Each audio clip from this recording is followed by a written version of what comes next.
안녕하세요, 다월드입니다. 이번 영상에서는 파이 블록체인 익스플로어의 테스트넷2가 출시가 되었기 때문에 여기에 대해서 잠시 살펴보는 시간을 가져보도록 하겠습니다. 일단 테스트넷2 출시에 대해서는 지난 6월 21일 파이 공식 블로그에서 공지가 되었음을 확인할 수 있었고요. 잠시 읽어드리자면 오픈 네트워크에 대비해서 노드가 테스트넷과 메인넷 블록체인 간 전환을 가능하게 해야 됩니다. 이를 통해 네트워크가 오픈되면 노드 운영자들이 원활하게 메인넷으로 전환할 수 있습니다. 노드 애플리케이션과 서버의 향후 버전은 두 블록체인을 모두 지원하여 이 전환이 가능하게 할 것입니다. 메인넷 블록체인이 열리기 전에 이 기능을 테스트할 수 있도록 네트워크 간 전환을 시뮬레이션 할 수 있는 새로운 깨끗한 테스트넷 블록체인인 테스트넷2를 도입할 예정입니다. 초기에는 일부 노드만 이 새로운 테스트넷2에 할당이 될 것입니다. 각 노드가 연결된 블록체인은 노드 애플리케이션 UI에 표시될 예정이며 이 기능은 다음 버전의 노드에 도입이 될 예정입니다. 라고 언급을 하고 있고요.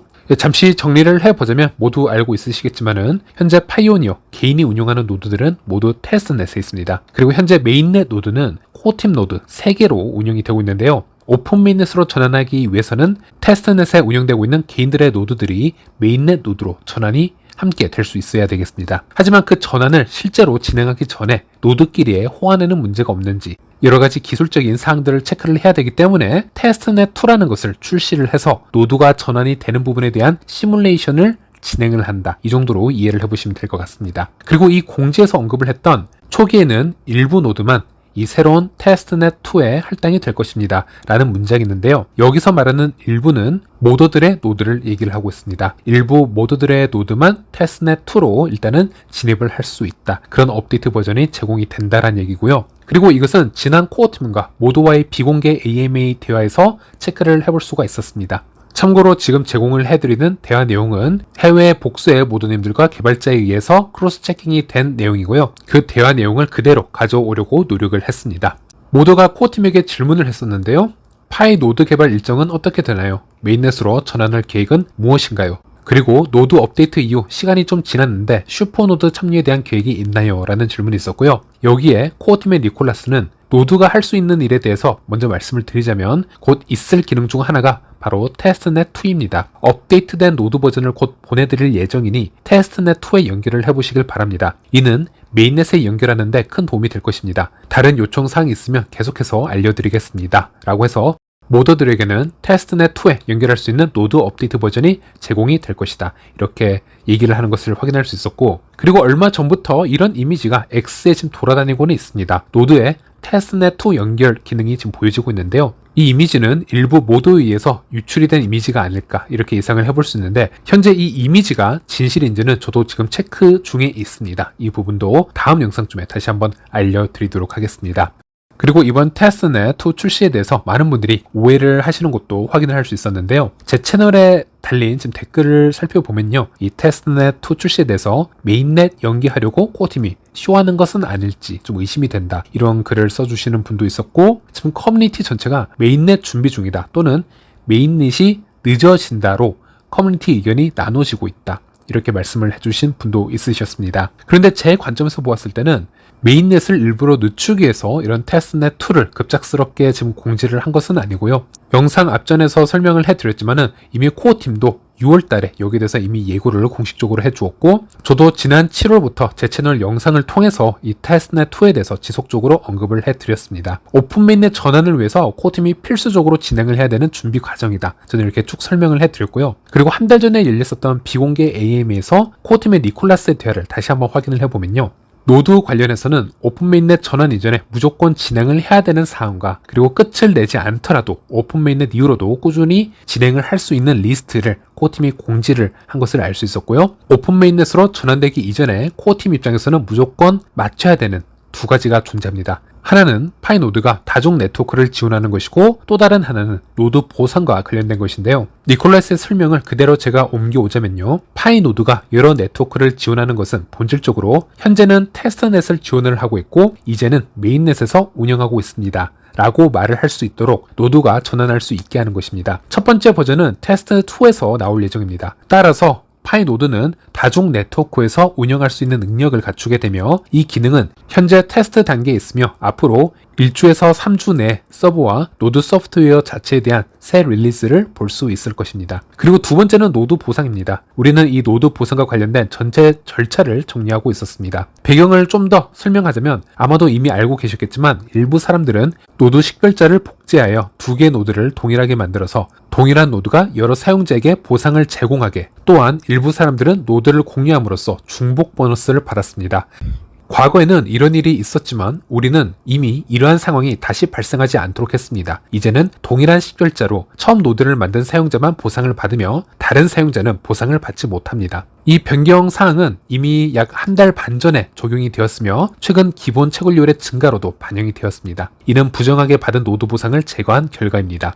이제 우리는 과거와 관련된 두 가지 다른 측면에도 작업 중입니다. 첫 번째는 이러한 상황으로 인해서 과거에 부당하게 받은 보너스를 제거하는 것이고요. 두 번째는 보상을 받았어야 했지만 받지 못한 사람들에게 보상을 제공하는 것입니다. 즉 부당하게 보상을 받은 사람들의 일부 보상이 정당하게 받아야 했지만 받지 못한 사람들에게 이전이 될 것입니다. 이는 소프트웨어가 일부 사람들에게 노드 보상을 제대로 제공하지 않은 상황에서 발생한 문제를 해결하는 것입니다. 이 작업은 오픈 네트워크 전에 필수적이라고 생각을 합니다. 하나는 노드가 메인넷에서 운영할 수 있는 최소한의 기능을 갖추는 것이고, 다른 하나는 노드에 관여한 파이오니어가 어느 정도 정확하게 파이 보상을 받아야 하는지 아는 것과 관련이 있기 때문입니다. 네, 이렇게 니콜라스의 언급이 있었고, 즉 노드가 다중 네트워크에서 작동할 수 있도록 특히 테스트넷2에서 여러가지 테스팅하는 과정은 오픈 메인넷 이전에 무조건 완성이 되어야 한다. 이렇게 이미 코어팀에 의해서 설명이 되어져 있었습니다. 그래서 시간 순서대로 한번 해석을 해보면요. 코어팀의 계획대로 지금 잘 흘러가고 있는 중이다 라고 보시면 되겠고요. 물론 그럼에도 불구하고 이런 테스트넷2를 테스팅하다가 여러 예기치 못한 오류가 발생을 하게 되면 당연히 오픈 메인넷 전환을 하는데 큰 영향이 있을 수도 있습니다. 그래서 저는 항상 이 오픈 메인넷 전환 시기를 예측을 하는 데 있어서 하나의 날짜에 집착을 하지 말고 큰 범위를 지정을 해서 넓게 생각을 하라고 말씀을 드렸습니다. 예를 들어서 올해 말부터 내년 파이2데이 이전으로는 오픈 메인넷이 나올 것이다. 이런 식으로 말이죠. 다시 말씀드렸지만 몇 달 차이로 오픈 메인넷이 빨리 나오고 늦게 나오는 것은 큰 차이를 만들어내지는 않습니다. 그래서 이런 부분은 좀 편안하게 마음을 가지시길 바라겠고요. 어쨌든 분명하게 말씀드리고 싶은 것은 이 테스트넷2의 출시 자체가 오픈 메인넷을 미루기 위한 어떤 변명거리로 급작스럽게 나온다거나 의미 없이 만들어진 것은 아니라는 겁니다. 이 부분이 가장 중요한 것이죠. 네, 그리고 참고로 노드 관련해서 코어팀이 이런 부분들은 완성을 하지 못하더라도 오픈 메인넷 전환 기간에 크게 영향을 미치지 않을 것이다. 그러한 요소들이 무엇이 있는지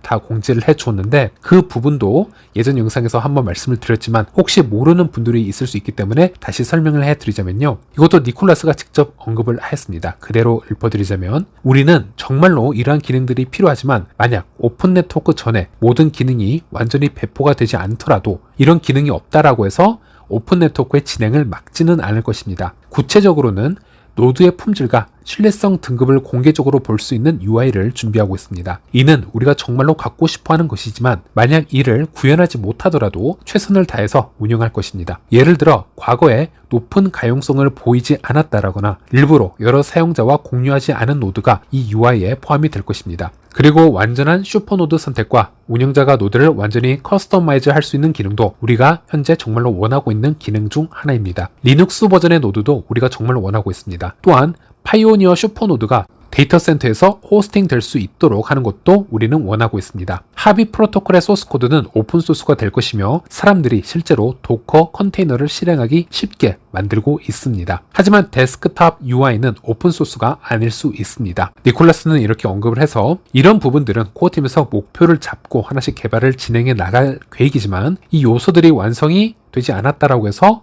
오픈 메인넷이 연기가 되지는 않는다. 이렇게 구분을 지어서 설명을 해준 것을 볼 수 있었습니다. 근데 여기까지 설명이 되었기 때문에 일단 파이테스트넷2로 한번 접속을 해보겠습니다. 영상 게시판 하단에 제가 링크를 달아놓겠습니다. 혹시나 테스트넷2 접속을 해보고 싶으신 분은 링크를 타고 접속해 보시길 바라겠습니다. 일단 테스트넷2의 프로토콜 버전은 18 버전이고요. 메인넷과 동일합니다. 그리고 기존의 테스트넷 버전은 15 버전이었습니다. 그리고 현재 테스트넷2의 이 트랜잭션 기록을 보면요, 상당히 소수의 기록만 올라와 있는 상태인데요. 예를 들어서 약 1000여 개의 지갑 주소만 지금 따로 생성이 되어 있고요. 몇 가지 트랜잭션만 이루어져 있는 상태입니다. 그래서 현재는 여러 준비 중으로 보이고 있고, 앞으로 여기서 다양한 테스트들이 이루어지는 것이 아닌가, 이렇게 예상을 해볼 수 있겠습니다. 그리고 여기서 몇 개 되지 않은 트랜잭션 중에서도 한 가지 짚고 넘어갈 부분이 있는데요. 바로 테스트넷2에서 가장 마지막 지금 거래를 한번 확인을 해보시면요, 기존의 트랜잭션 지갑 주소와 조금 다르게 나와 있는 것을 확인할 수 있습니다. 계정이 병합이 되어 있는 상태라고 보시면 되겠는데요. 보시는 것처럼 GBA7이라는 지갑 주소에 MBA7으로 시작하는 또 다른 하위 주소를 병합을 해서 사용하는 것을 확인할 수 있습니다. 우리가 메인넷이나 테스트넷에서는 보지 못했던 거래 방식이었기 때문에 이것이 무엇을 의미하는지 스텔라의 설명을 잠시 찾아보도록 하겠습니다. 스텔라 공식 홈페이지에서요, 이 먹스드 계정 및 메모 관련 설명을 한번 살펴보면요, 이 스텔라의 먹스드 계정에는 M 접두사로 시작되는 자체 주소 형식이 있다. 예를 들어 기존 스텔라 계정 주소에서 지금 보이는 게 스텔라의 계정 주소이죠.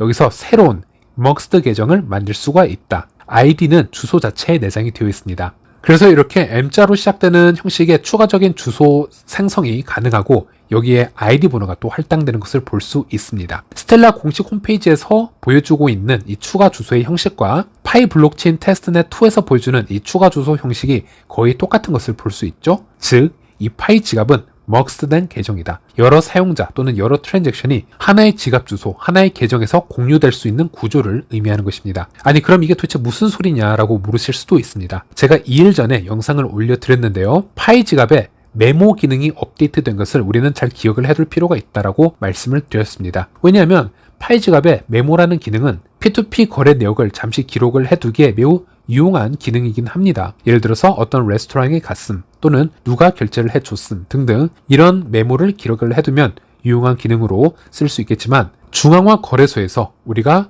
파일을 출입금할 때에도 이 메모 기능은 매우 중요한 기능으로 쓸 것이다 말씀드렸습니다. 예를 들어 리플과 스텔라는 우리가 거래소 지갑으로 출입금을 할 때 이 메모라는 기능 또는 이 데스티네이션 태그라는 기능을 무조건 사용을 해야 출입금이 가능합니다. 즉, 지갑 주소만 적는 게 아니고 고유 코드가 또 하나 딸려오기 때문에 이것을 지갑에 있는 메모란을 통해서 입력을 해주어야 제대로 출입금이 된다, 이렇게 말씀을 드렸습니다. 실제 예전에 바이낸스를 통해서 제가 스텔라 루멘을 어떻게 출입금하는지 직접 보여드리기도 했었죠. 당시에도 메모 기능을 사용을 했습니다. 왜 그럼 이런 기능이 필요하냐라고 했을 때는 리플도 그렇고요, 스텔라도 그렇고 파이도 그렇고요, 지갑을 생성할 때 지속적으로 최소 코인 양을 지갑에 예치를 해둬야 되기 때문에 비용이 발생합니다. 상당히 부담스럽죠. 그래서 거래소에서 예를 들어서 10,000명이나 10만 명이 거래소 지갑을 만든다라고 할 시 각각의 유저 수만큼 리플 지갑, 스텔라 지갑, 파이 지갑을 생성을 하기엔 거래소 측에서는 상당히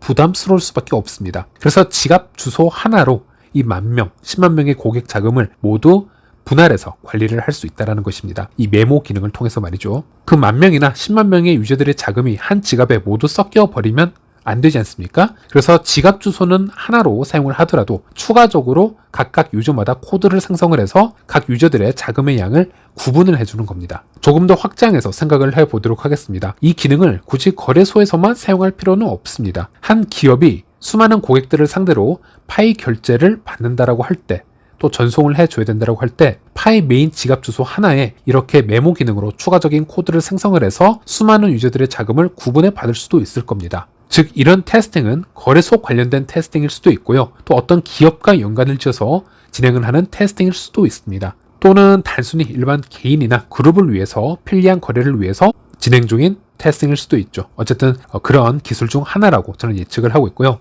네, 어쨌든 테스트넷2가 지금 바로 나왔습니다. 그리고 지금 트랜잭션이 그렇게 많지는 않은데 이 많지 않은 트랜잭션에서도 지금 상당히 다른 기능들이 좀 보여지고 있다, 이런 부분을 말씀드릴 수 있겠고, 여기에 대해서는 좀 더 많은 업데이트 사항을 체크한 후에 다른 영상에서 다시 공유를 해드리도록 하겠습니다. 이번 영상은 여기까지입니다. 시청해주셔서 감사합니다.